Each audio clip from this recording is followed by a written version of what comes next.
Donc mutu akoko le kane a finginga mutu alobi Sarah nga avanda mutu afinga nga pendant 15 ans na répondre raté yo supporter moté Sarah na zo pousse ngo pena pembe na téléphone kavuli kuta mutu okipete kane ba binsa mbali na ye mobile na tuta tolo wana mbala mazaranye wana barriette ba biso ba lora to za pe wana to sa nene et puis mobile yango ba journaliste ba za ba copine na Kofi ya zande mukalati ya basi ya Kofi ya ba journaliste bati na mbali ne que nous sommes journalistes ya boisala boule c'est ça.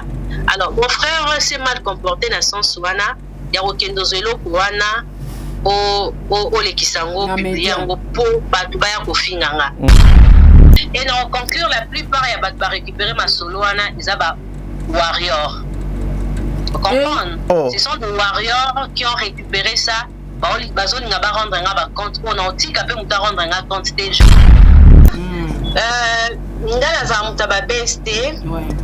Prévenez ba finga ngebele na réseaux sociaux mais au moins nga mukolo moko te na ye na répondre parce que na za besoin ba BST. Na maki dernièrement ba porter parole ya hérité ba lobi biso groupe na biso eza agence ya voyage te. Soli biso toke tozonga na bato.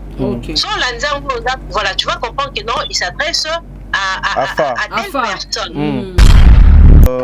La première question Nazan a besoin na meka kotuna relation ya Virginie Manganga et puis bandekone mususu ya presse ezalaka nini?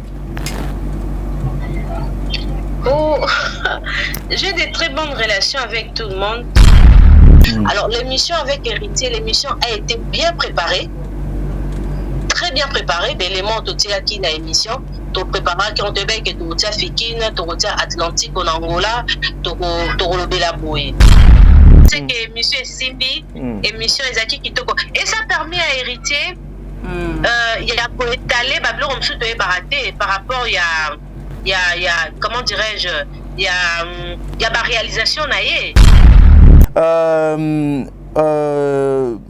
Naba audio au moi personnellement na yoki onga nazanango je vous dois du respect les ali vie privée no moyena kotango mingi donc ezate il y a Popol Mopasula il y a couple Badiata exactement ce quoi je reconnais que l'obana Popol qu'on reprocher pourquoi parce que ngata la moni Sarah Zale qui nanga yebi so na mona zo sala mabe na olobane mabe en public te so za na forum moko na ba journaliste belé il y a Nati qui m'avait reproché il y a Virginie Lofembe ba yeba ki réaction nanga. Vous êtes sur Top Media TV.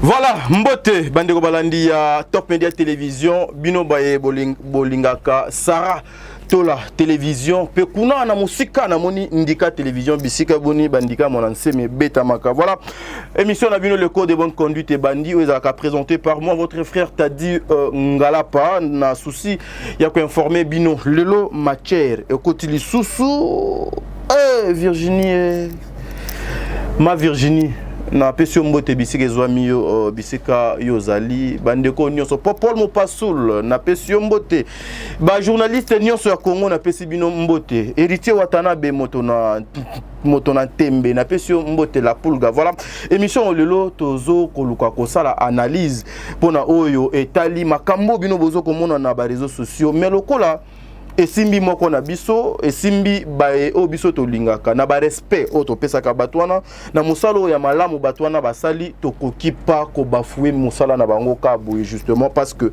il faut to sala yango na ko luka moyen bon délivre azali na sima ya caméra ezali une émission oyo na yebi pété excusez-moi je ne sais pas mais na ko linga na salango Sarah azana plateau mais non linga na salango pe avec ma consoeur Virginie na yebité ce qui a permettre bon délivre fongola pour que les abonnés ba mona été nous sommes avec Sarah Tola une façon yako bana pena et émission na biso bon délivre parce que na moni bandi ko balandi bo sentir que je suis avec Sarah Tola. Voilà, bo sunganga ina pesa la Tola mbote Tadi ya bangala pa mbote na bande ko nyonso bo landa biso na minute oyo na pamboli bino na kombo na Yesu. Voilà, au pamboli bango na kombo na Yesu, mais cette émission no lingato banango loko les ali spécial à makamo yezo le kan internet pour na etali concert na biso Virginie Manganga. Sunganga, est-ce que yo ala na numéro ya Virginie? Ouais, na Sunganga na benga. Mais ko étonné bato aso ayambi appel langa. Mais étonné bato po ni to bandeko. Pesa ngana benga nano. Yechelanga mais libre. Zela. Bon, voilà, espérons qu'il va nous répondre. Et voilà, merci beaucoup, Dieu est bon. Notre consoeur Virginie, Ayambi Bisso, gloire à Dieu, parce que je ne m'attendais même pas qu'à Koyamba Bisso. Bandeko Balandi, Bozo Mato, Ibo Pesa, parce que to lingato solana yabino, Obolinga Mingi. Allô? Allô? Bonjour, maman Virginie. Bonjour, Sarah. Est-ce que Sarah? Non, est-ce que t'as dit Ngalapa? Ah, t'as dit bonne. Bien, maman, bonne santé, bonne activité. Effectivement, ça va, santé est bien. Ah, voilà. Nalinga mingi do douceur na yo. Naza en direct. Excusez-moi de vous appeler en direct comme ça, parce que Eza Nazu autorisation T avant de vous appeler, mais naye bien te yozali professionnel. Et causer problème T, même si n'a tout au moins 2-3 petites questions pour tout ça là, ça va pas poser de problème. Maintenant on a mon token nazo tiens au public tout nazo l'élection d'émission, bon il y a pas de problème. Merci. Ça c'est une petite heure. Ah, merci beaucoup parce que voilà, la première question Nazan a besoin Nameka Kotuna relation ya Virginie Manganga et puis bandekone mususu ya presse ezalakanini. Oh, j'ai des très bonnes relations avec tout le monde. Tout ça, la relation est bien à Batonios. Tout ça bien. Bozala na ba relation bien na Batonios. Voilà. Ouais. Au regard de tout ce qui se passe à l'internet, na émission Oyo Salaki avec Héritier Watanabe. Azali frère Nayo, un artiste Oyo yebi très bien au pédo bandana et depuis kala. Réaction Nayo et koki kozala nin tout autour ya émission wananan. Bon, réaction nanga eza ya regretter. Déjà émission soko moni boti ba émissionnette. Eza ba divergence belé c'est que émission ezala qui bien. Parce que na ba vu na biso toza sincère au CPI Sabatunyo sauté. OK. Nous sommes pas censés à CPI Sabatunyo et opinion à mon na lobarakaka, il faut qu'on respecte à moi je respecte les gens. Natika rappel mon toi à la libre na opinion na ye. Nanga ko engager débattre. Pour aller à ngouté. Donc les années catholiques na mutuaza musulman. Donc catholique c'est que non ngou le ça que l'autre à convaincre été parce que ils a déjà les locaux à tiens on a mutu à respecter religion na. C'est la même chose avec nous ou par rapport à cette émission. Je respecte tout le monde et nazo tika mutamta loba ezaka problème ya ba émotion. Allô?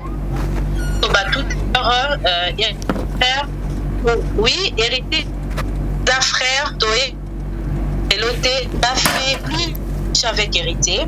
Et l'émission a toujours piqué. Peut-être à l'époque, on a d'autres canal de vision, ils allaient quitter. Manquer un respect, non. On appelle à manquer héritier, respecter, héritier, pas manquer un respecter. Parce que l'émission est à champ de bataille avec ton invité. Premièrement, Azaki et Nemi Nangate, n'a pas obligation et à à l'aise. Et on a préparé toujours l'émission Nanga. J'ai eu la chance de travailler avec un réalisateur qui est tellement professionnel, Moshilo Kinzon, dit que je salue. Émission à Bissot de préparer bien. Et puis, nous avons un conducteur 24 heures avant. Donc, samedi, déjà, nous avons émission et antenne à Omona, nous toujours avec mes papiers, nous avons pas papier belé. Donc tu as que élément alors l'émission avec héritier, l'émission a été bien préparée. Très bien préparée, l'élément tout qui na émission to prépara qui ont te bec to tia Fikine to tia Atlantique en Angola to lobela boy. Donc je prépare toujours mes émissions et ça va tout bakanaya ou bazo nga ba rendre nga ba compte so zoni na l'émission au monde que même la question posée ou suscité polémique nazala ki kotanga yango na papier au monde que na ngunza mi kotanga héritier ko tazaki prêté ya roloba lobi il faut pas o memanga molai tanga kaka combo. Alors biso ba journaliste il faut qu'on pour formuler question ça quoi de tchaka maquillage. Voilà. Au dessiner crayon na yo, au te poudre na yo, donc la question doit être bien posée, au maquiller en gros bien et bon posé. Au koyara ate balamoro balamoko. Donc c'est un peu ça. Et si je comprends bien actuellement, il y a des gens, il y a opinion moko boye. Oh bazo linga ba rendre nga ba compte, mais moi je m'en fous, je fais toujours bien mes émissions. En tout cas, ce qui baza ben injuste était, je suis une femme à respecter. Parce que l'émission on a préparé qui ont ma question tous les années qui Tokoma Kiango, à part mon réalisateur, mon petit frère Bédric Mukabwe, to préparera naïe l'émission. Donc là, selon cette émission, on a raté que, parce que je suis Virginie, j'ai plus de 20 ans à la télé, je dois seulement me présenter comme ça devant quelqu'un. Et puis, héritier Aza artiste, on a une émission trop. Parce que héritier Aza n'a franchise, mais mon pas possible. Elle va péter l'engi, elle va faire vivre l'émission. Voilà. Sauf que tu as préparé ma question, on y a mis héritier, n'a pas dit n'est qu'à ma question. Ok. Donc c'est un peu ça. Ok. Voilà, pona luka moyen na bakisa moi elo moi mokie parce que nazo linga penatika na moni sara pedo atomboli musapinde ti aza besoin dans tourner eloko. Lorsque tu préparais, lorsque bando ça la conducteur il y a émission na bino, tu savais déjà que non et qu'on créer buzz, on va parler de toi ou bien tu avais fait ça parce que au yebi que il faut luka moyen au promouvoir artiste au dans na plateau na ba œuvre ya artiste. Émission de l'Obama en fait, émission les Kaina Persité. Merci Sarah. Ngala za mutaba BST. Prévenez ba finga ngebele na réseaux sociaux mais au moins nga mukolo moko te na ye na répondre parce que nous avons besoin de BST. Mais comme je suis une femme publique, vu ma profession, na ozaka na centre ya babeuse parce que na CPC rabatunyo sauté. Voilà. C'est un peu ça. Alors par rapport à la question, c'était très important, il ne faut pas être hypocrite. Les lois ceux qui boquent na ba chaîne Alibanda, on a auto ça l'émission moko na belle-sœur ya Diana. Pardon na belle-fille, il y a princesse Diana. Voilà. Moi si à prince Charles, je me rappelle. On va poser ma question et celle que secret il y a famille royale et bima na recommandé Sarah Nayo traduit que nous la émission personne n'a insulté personne a insulté Oprah, c'est ça aussi la force d'Oprah et ne balobi ba critiquer nga bon je vais accepter ça parce que na ba qui na debi les opinions na bango je savais que j'allais poser cette question. Et so otali Sarah zonga ka l'émission na ngato na zongeli on auto ba nazaki kotanga question na papier. Alors voilà, personne ne peut ignorer ba moi uti koleka pardon to yoka ki ba voice ya fa nazo alimenter polémique te ba voice ya fa azo solana dans ses naïe selon certaines personnes fa s'adresser à héritier.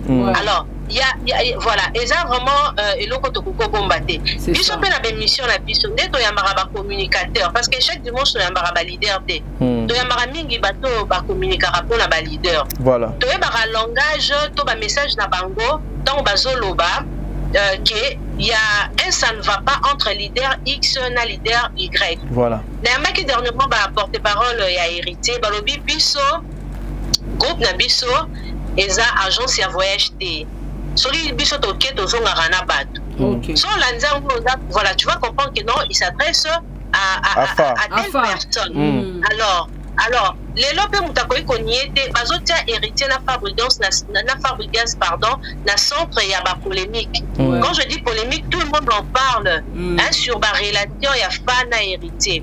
Et puis bazo ça la comparaison. Mais héritier azoninga ba comparer na fate. Alors tokokanga pe bato bazo ça la comparaison ya héritier na Fabrigance.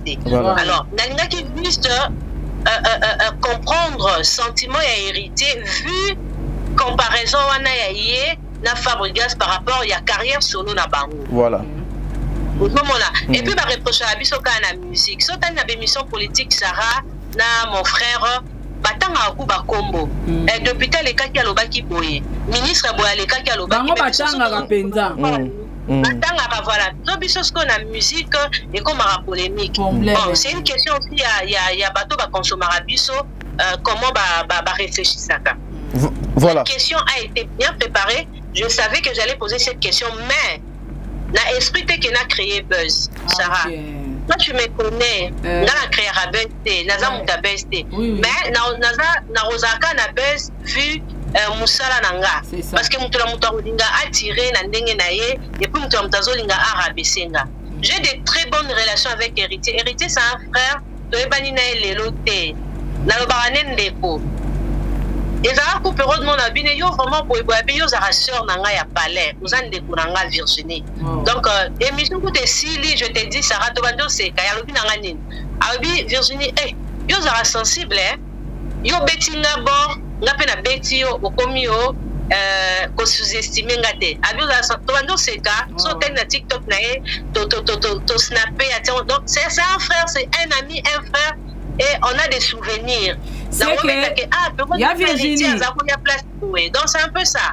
Oui, y a Virginie. C'est que tout le monde a l'émission meilleure. Apparemment, il y a se préparer qui vient et il faut y a piquen. Il faut y piquen pour frapper pour le sur les réseaux sociaux.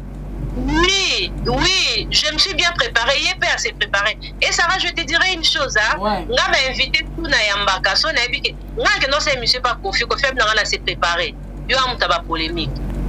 On dit que ça bengue Virginie vraiment la question nous avons la franchise mais moi je suis pas complexé devant artiste je fais que mon travail vous comprendre et puis bazo reprocher que non héritier tant le ben fait na lo baboué ça permet moi même 2 minutes vas-y aya émission penezande ayo tolinga ipo s'exprimer pour biloba lobeza moi trop ce qui héritier lo baki nanga bongo na lo bablo musu benga ba lo balanga nini Virginie ou inviter mutu après au rabaisser pourquoi au rabaisser aza frère nanga na loba na émission moko na tia saka émission moko boy na ti lokole ba critiquer ka ya mbara Fali na isaka ba lobi vous pouvez bien critiquer Fali Nati boye barango ke tant to ya mbara ba invité ça arrive de fois au monde a invité na yo azo kende na libulu yo pour accompagner été voilà pour obimiser qu'il devant battre ça c'est être professionnel mais les consommateurs ba mona ngo kaka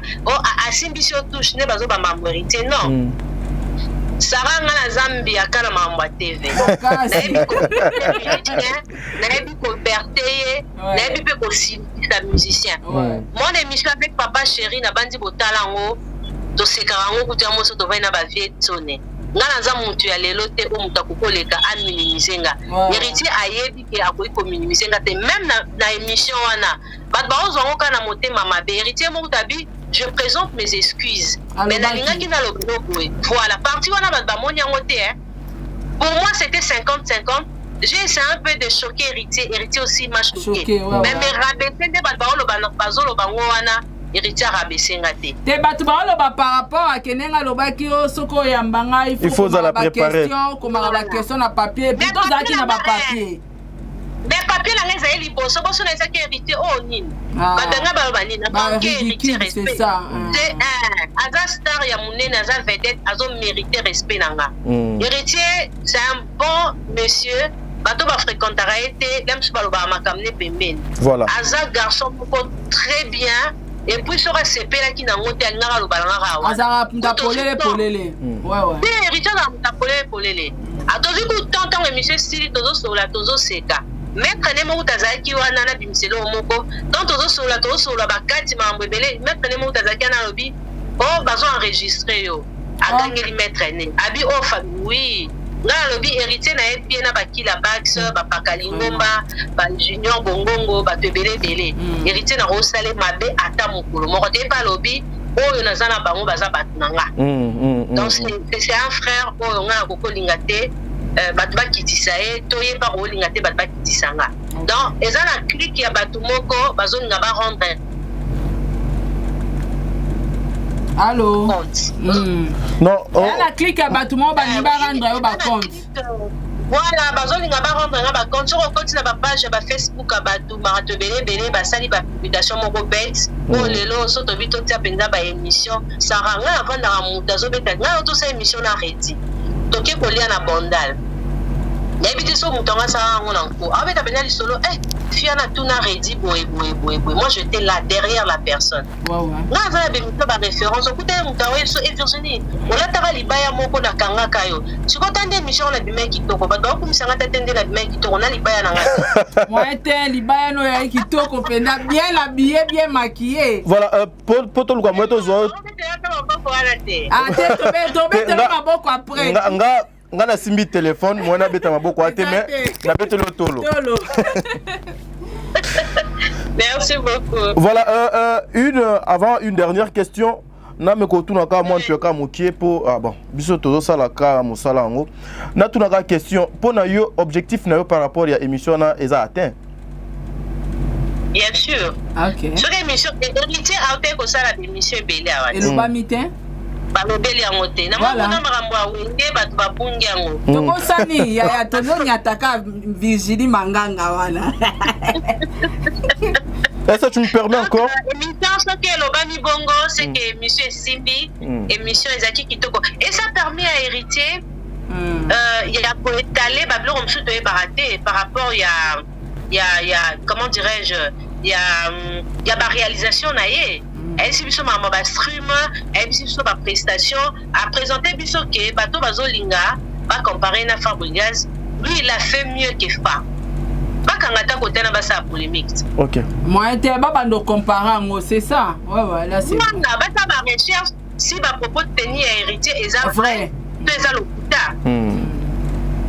Voilà, est-ce que vous me permettez quand même de vous poser encore une autre question au Ezokende sur le plan professionnel? Ouais. Je peux?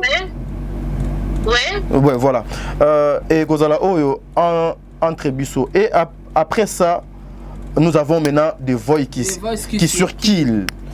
Sur le plan professionnel, tu te dis quoi? En tant qu'une femme Oyo, appréciée belé, na presse ya Congo. Tu te dis quoi sur le plan professionnel? N'habité dans un contexte ni besoin sur le plan professionnel, n'a travaillé belé, n'a sali non stop, n'a paiement je me rappelle 8 mois tant n'a bota qui bébé nanga, garçon nanga, maintenant n'a sala non stop et n'a pas sollicité na chaîne belé, mais n'a pas fidèle na canal Kin télévision, n'a zo mérité par respect et belé na bandeko nyonso parce que artiste respecta kanga faire déjà déplacer ba leader ba ya na plateau na yo so oza soba so na déontologie te ba boyate donc recevoir Weranson biso yambi ba wera ba jibe na temps oya ba polémique na la salle émission mona papa wemba sara na opeso ngo dozaki ba journaliste belé. Donc aussi si na salle émission papa wemba apema a dit waouh. OK. Là je viens de faire une émission au nom de mon Dieu. A dit pena waouh. Parce que na kenda na papa wemba histoire ba indépendance ya musique était à ba musique donc pena waouh. Oh. Émission mais belé. Donc j'estime ezaka bato bazo force nanga et bani ba occasion wana na motema mabe ko ba senga. Donc je suis parmi basioyo bazo sa chronique musicale mais ça anga sira. Et après mami la tout. Même na makambo eleki on a bien tonala le Sarah de part et au nom de respect anade occupé yango te biso doye na yo doye ngo salaka donc bana na motema mabete bon et puis je comprends il y a héritier qui est là moi aussi je suis là force il y a deux personnes voilà des sali biloko sali quoi Voilà. Mais Nassili Saki Tekaka,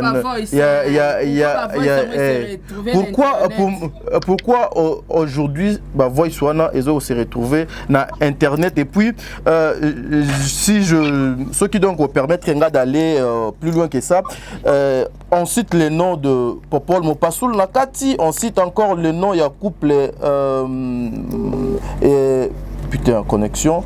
Comprenez, hein, nous sommes au Congo, la connexion des fois, et ça la passe si. Alors, attendons voir ce qui connexion et voilà, connexion et zongi. Naba audio, moi personnellement, Nayoki Onga Nazanango, je vous donne du respect. Les alliés vie privée, non, moi, Kotango Mingi, donc, il y a Popol Mopasula, il y a couple Badiata, exactement ce quoi. Ozomo na teke, okoki, comment na teke, bola, mon nuance, professionnalisme, nuance que vous avez à travers ce genre de choses et koki, ko compromettre, na oyo, yo, a besoin, au sala lobby. Et puis tu te dis quoi, réaction par rapport à audio, nuance, bimi, na kombo. Bon, en vérité, Makamba Bodio, je ne sais pas. Je reconnais que l'Obana Popol, qu'on reprochait. Pourquoi? Parce que Ngata la moni, Sarah Zale qui n'a pas yebi. Son amour n'a pas la mabe, n'a olobane mabe en public. Dans un affaire, mon n'a pas journaliste belé. Il y a Nati qui m'avait reproché, il y a Virginie Lofembe, bah il y a qui réaction nanga, na s'incliner na bien ok. Donc à bon moni côté on est à mabe.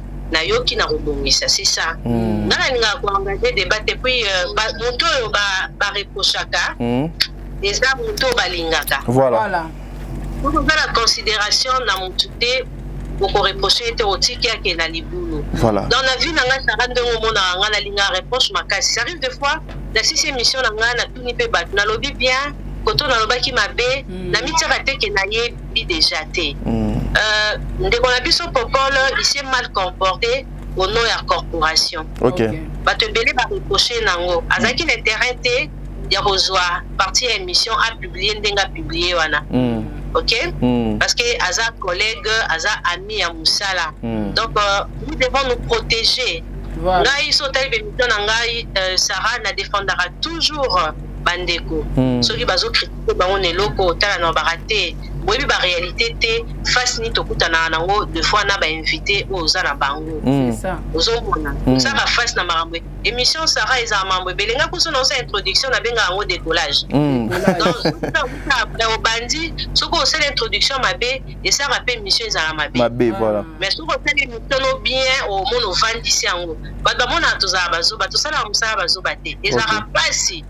Oh banda bonjour chers amis, vous allez maintenant et ça mon quête et mon tournoi sur biso so ça l'émission ou te me betaraka c'est ça.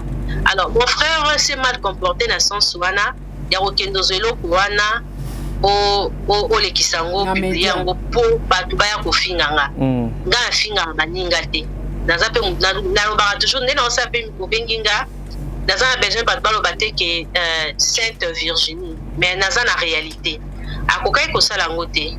Soki amonaki na se comporter mabe, il a intérêt ya robenganga Virginie moni koto koto beti faux. Falolo baboué, fallait même ba vieux mort ya presse écrite. Ba benginga. C'est ça. Ba komeninga nganga il fallait za na argument boy ezaki nango bien. Donc j'ai accepté. Nati atali yango Virginie moi ba luka ba stream moi na so zaki nango et non za bien bon tu vois. Donc c'est ça. Na roko boy ya reproche te pour naza mon sang tout est.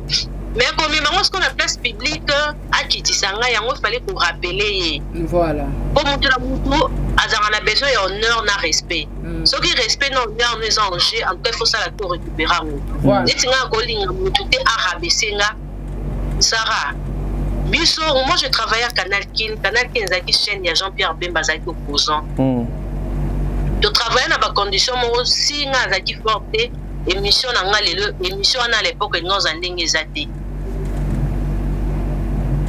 Dans un monde, nous avons travaillé lundi, bakangi, jeudi, pillé, vendredi, bouki, mais ici qui ça va tout va bien en ici qui ça va. Donc dans l'ingate bouaya à sa carrière nanga à bannir en haut dans dengue Popol la sali. Popol la ebi que naza mon colonel na âge, naza mon colonel épée na makambo ya musala. Quand je dis musala par rapport à banné ya musala. et nalobine ma bête la salle remarque par élégance à mes campés pour revoir et l'autre salle wana eza ma bête. Donc je n'ai pas de problème avec toi na koko le kisango ndengo le kisango te ça la paix boye boye to ate na ozongele lo Sarah na ça ba te pozo mituna ah bon ça n'est pas on a été na koko pe dire vers un ami profession ou un ami na salle on a bien un problème qui abonné et na oyamba mutu mo que na salle d'émission dans une temps on a plus na yo pur na yo question je l'ai c'est avec Kakiwa na bien Kaki nazo bele siku bona zo maintenant voilà Kaki pa edenga question muninga muso agoti la yo et susu ngai eza comme ça peut ba benga dans un ba mutu bo émission na yo za mo émission c'est ça donc ce la benga kinga reprocher je l'ai accepté parce que eza le malam linga ba reprocher. Allô? Oui, allô, ouais, nous sommes là bien que la connexion n'est pas bonne, mais nous sommes là. Sur ces points, il y a un qui n'a pas. Bon, bien on a réseaux sociaux, on a évité, mais je reconnais la tindela qui est dans un numéro, on a été. La singa qui numéro n'est pas bandeko, bazalango, bapé singa, et puis voilà, la tindela qui est. Donc, on n'a pas de problème. Tout ce qu'on a pas de problème, na mona épée ma bête mon colombo, on a colo ma bête, na mona et moi ma bête, mais tout ce qu'on peut qu'on a l'approche, beaucoup réservé. Regret Zaki Kaka comme mango na place publique na niveau ana. Voilà. Merci beaucoup. Cette émission, comme on a dit les codes de bonne conduite.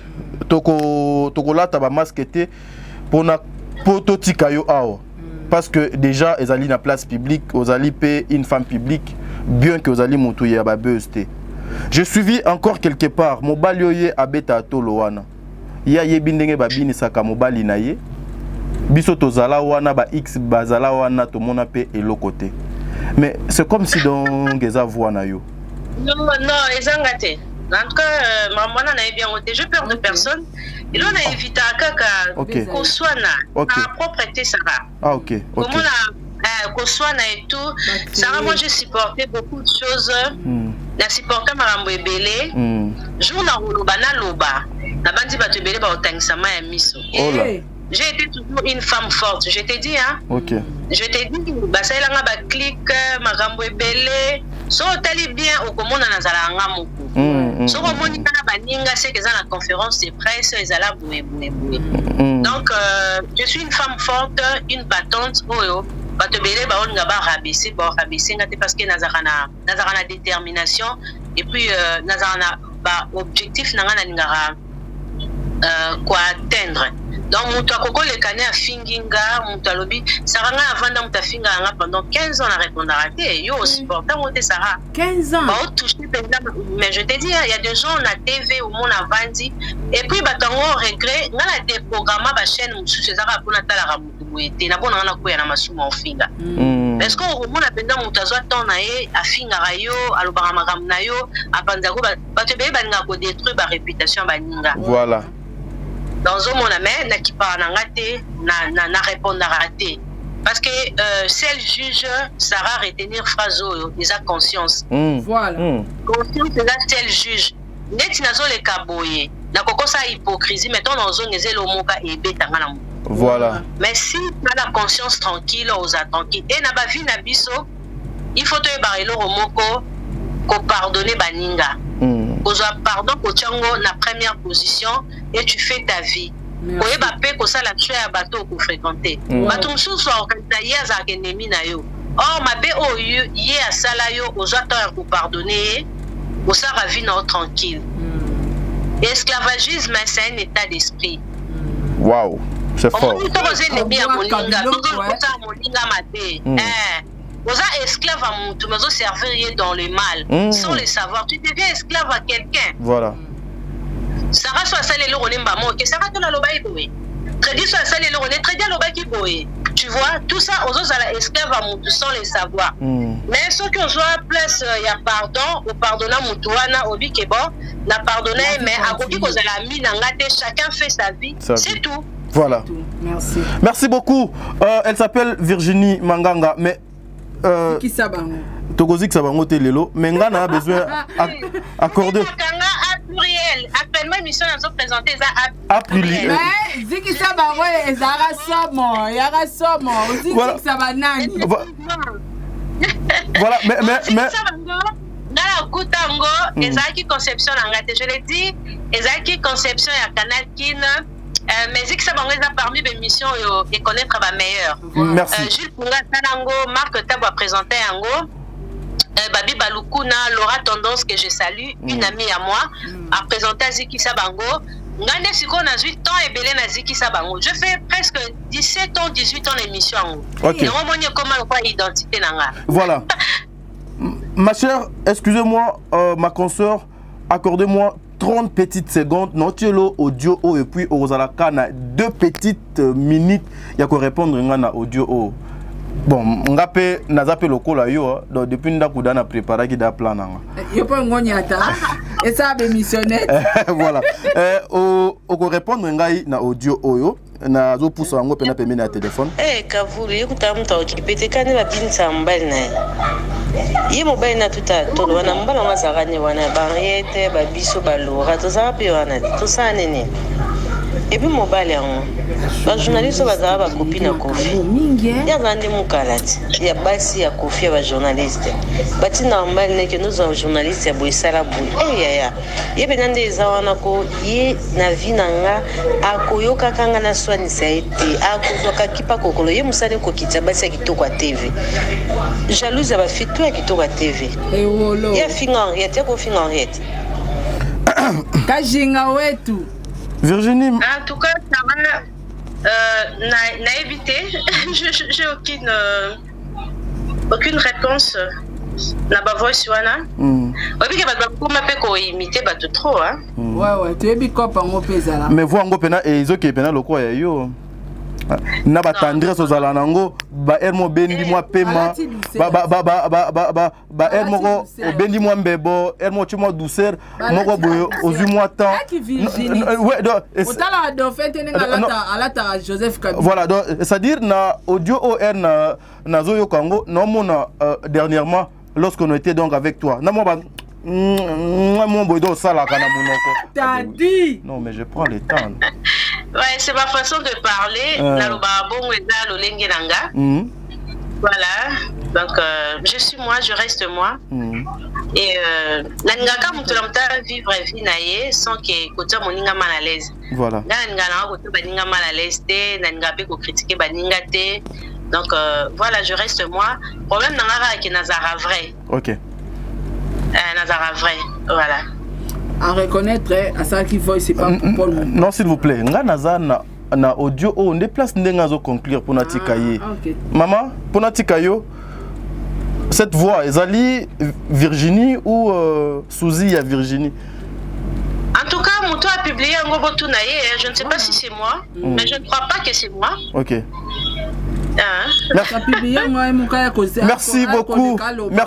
Merci beaucoup, ça me va droit au cœur. Ma consoeur Virginie Nzambe abatela yo apeso bana mapasa. Merci pour na respect na. Yokolo yo ko pesa ga batu bana mapasa. Bana mapasa. Yo mo bota te.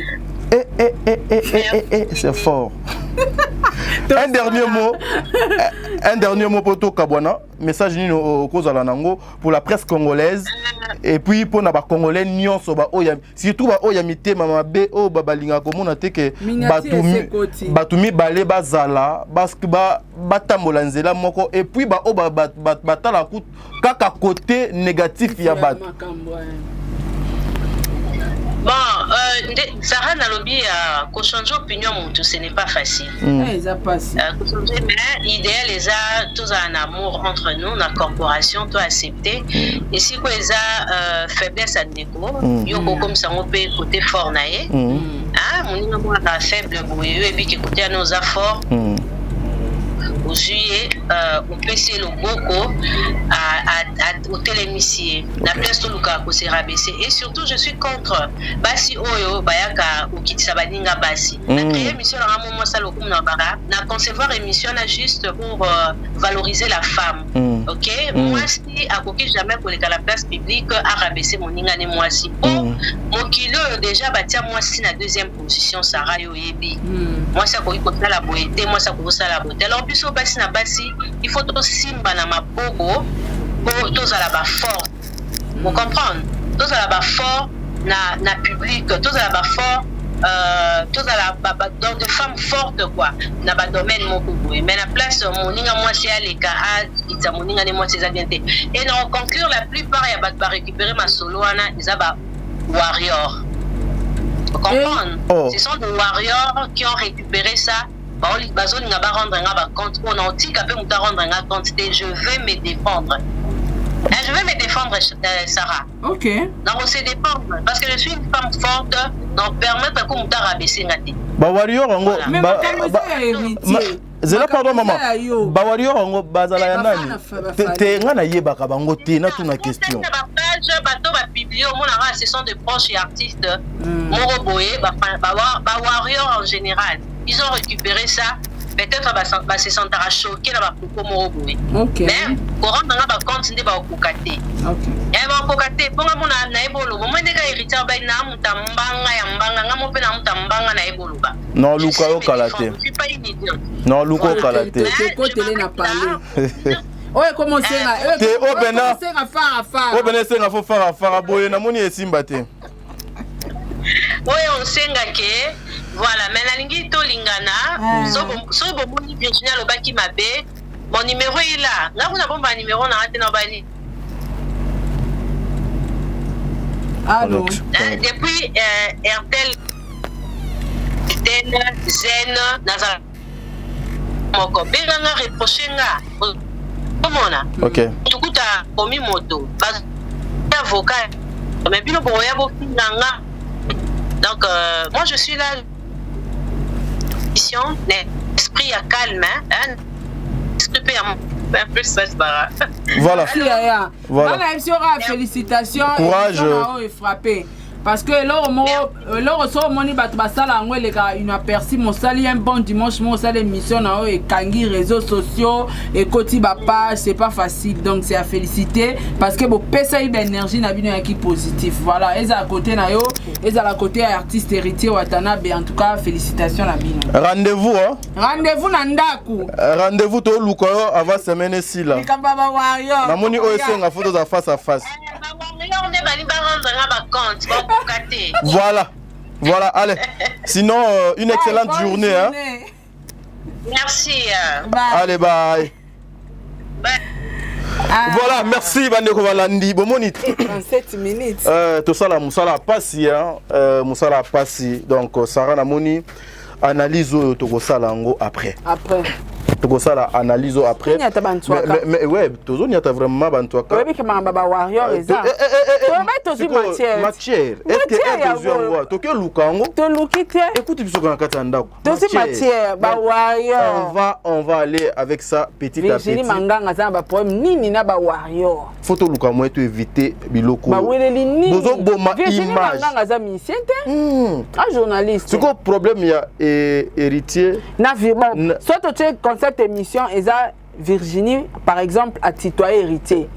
Ou bien Virginie. Ou bien héritier à l'obéli nani mabe à Kitisier. C'est que ce fan basilika eza ba spiritas héritier na ba fan Manganga. Merci. Il s'appelle Maréchal Zela. Na pesa na mabanga sara. Sinon te ngana banda sinon ngana kata émission. To kata to perdre. To perdre émission. Oh, te pardon. Voilà. Ngami na banda. Ngana banda talinga na moi si. Zela. Wana kuto tikaka. Ngana boka 2 personnes. Zela ngana banda nani. Zela nanu Sarah. Le pena batu ba komona ndenge yo wela kama banga Sarah tola azowela kokata te. Ba azowela mabanga ngana boka 3 personnes. Maréchal Souvé Yesa. Hein, Maréchal Souvé Yesa. Basi o bazana miso ko batala oza mobali mabe. Mobali so mwasi alobi bo mobala tikaka. Yo wela kama banga. Maréchal Souvé Yesa, hein, na États-Unis wana restaurant Yolo et Zona Dallas na pesi mbote Maréchal Souvé Yesa. Sarah Yeyo, Maréchal Sarah Yeyo. Sarah, Maréchal Sarah Yeyo. Omoni na Yolo et Zona na Dallas na restaurant na boîte na yo Yeyo. Ya kocha nina yo wana. Ma mère, maman Zozo, la femme de papa Noé Mavakala Nzinga, 1000 respect. Maman, la Cour suprême.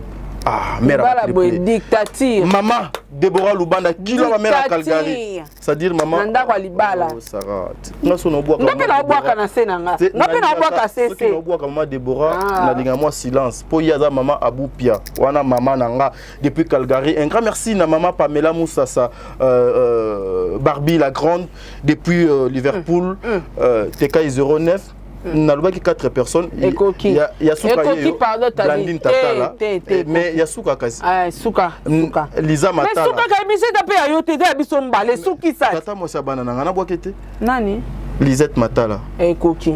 Wana yaya oyo avant Tade de Montiki lié. Donc yaya na biso liboso. Ah OK. Souki esili wana ngam na zo boaka Anya Star. Boaka Anya. Anya Mbote. Ah, ok. Bon, merci beaucoup na banderonias tout bolandi biso. Président bébé. Président bébé, nous connaissons ma cam. Ngana boaki kaka président bébé. Ya solo wala. Président bébé. Ngana boaki maman présidente, maman Nathalie. Okay. Donc merci beaucoup na banderonias tout bolandi biso. Bon mais ça c'est miko to zana ba débat. Ba débat to bandoke na ngoti na bandaka ba tadi bi ke il faut to luka mutu moto ke côté kaka boye do to ke to côté lié ayeba gité brou. Ya boya aboya ka ya ba biso caméra ya na biso to za en direct ye aboya kaka. 1 heure du temps et ici de la biso di bossa porte na. Voilà. Et tolo baka wana. Nyonso ici la wana. Biso wa to za na porte ndako papa chéri. Papa chéri boyi ko ya mabiso. Yango moni to zo mi sale l'émission. Ah ya zo yo kana kata ndako.